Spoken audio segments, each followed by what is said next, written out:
terroristic threats. I'll send a warrant out. And you're going to jail. Yeah, you may beat the case, but you can't beat the ride. Shatta? So he's going to try to discredit you. And then last but not least, if he can't discredit you, he's going to try to destroy you.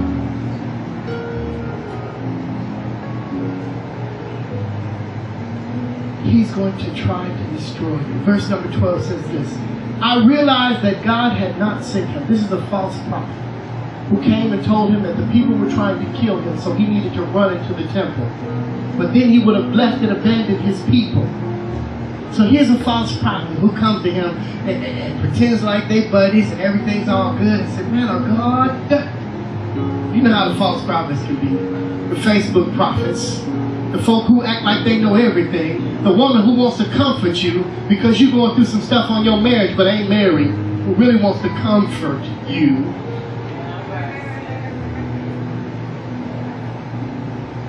Comfort you. Or the woman who's trying to tell you how to raise your kids and ain't none of her kids got nothing going on about them. Come on, y'all. You know that there's some false prophets out there who want to lay ground on where you are and tell you how you're supposed to do something, even though they've never done it properly themselves. Now, can God use a fool? Yes, he can. But is it likely? Probably not. Probably not. Amen?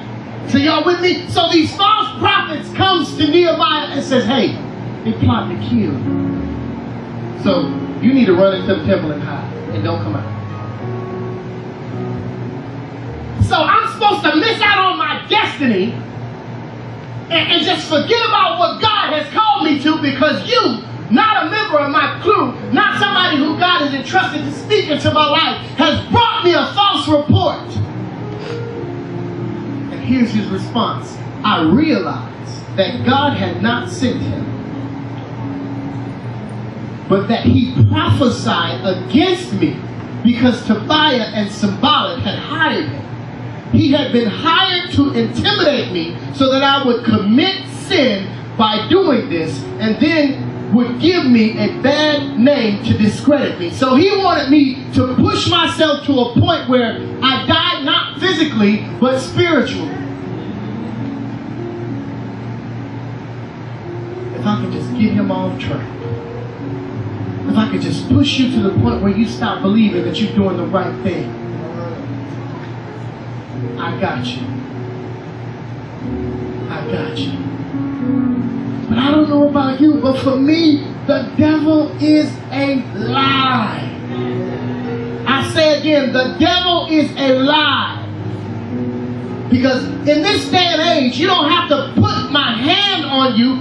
The only way I have to hurt you is to mess up your credibility and your reputation. If I can push you to the point where you begin to do these kind of things, you begin to discredit yourself, you begin to shame yourself and the people around you by rebuttaling,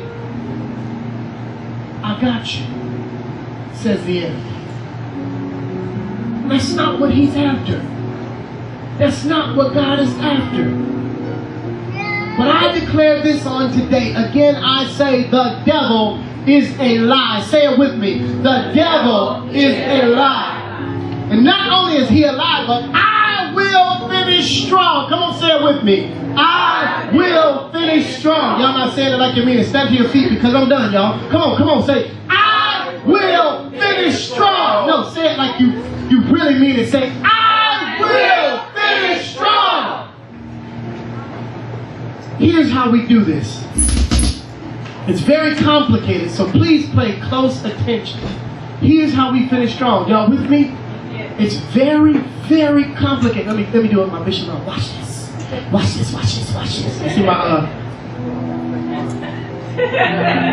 watch this. You see my arm?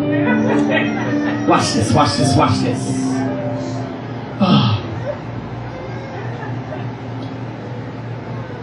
The delineation of the situation is as such.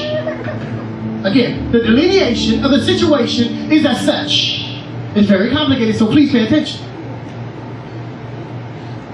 There's nothing to it but to do it. I know that's hard. Woo, it's hard for some of y'all to grasp. But Nike said it best. Just do it. When you put one step forward and trust in God and put another step forward like Peter did when he was on the boat, guess what? As long as you keep your eyes focused upon Jesus Christ, you will walk on water. You know why Peter began to sink? Because as he stepped off the boat, he stepped onto water, he was focused on Jesus. He was looking at Jesus just like I'm looking at my sister. And he's looking and he said, God, are you sure? God says, Jesus says, come. And he walks. He takes one step, then he takes another step, and he's realizing I'm walking on water.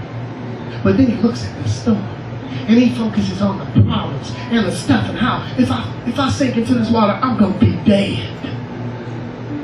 So he loses sight of Jesus. And as soon as he takes his eyes off of Jesus, he begins to sink. And God has to reach out his hand and he says to him, ye of so little faith, why did you stop believing? And God is looking at each of us and he sees us waddling in our mess, unto our necks in BS. And all kinds of stuff, and we taking a beating and we're taking a thrashing, and God is saying, you were so close. My hand was extended to you. Why did you stop believing?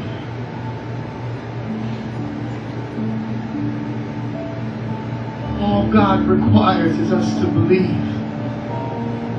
and to take action. Nehemiah showed it best. He was a cupbearer. He was a butler. He was a man with no stature and no status. But he believed God enough to say that I'm going to rebuild the walls of Jerusalem. And I'm not taking no for an answer. So I'm going to the king and I'm going to tell him everything that I need. I'm going to go to Jerusalem and I'm going to have the people hold a sword in one hand and a tool in the other. And while one is building, the other is fighting. And I'm going to believe God enough to rebuild the walls.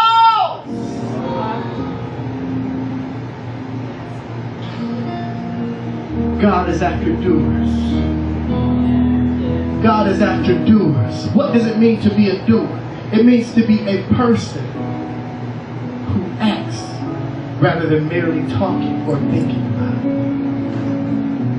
Look at your neighbor and say, are you just a talker? Come on, y'all, interact with me. Say, are you just a talker? Are you just a thinker? Or are you a doer? Ask him again, are you a doer? Are you a doer? Ah, Jesus. Ah, Jesus. Nehemiah and the Israelites built the wall in 52 days. A month and a half. Almost 2 months. They rebuilt the wall. How many of y'all want to see a change in your life in 52 days?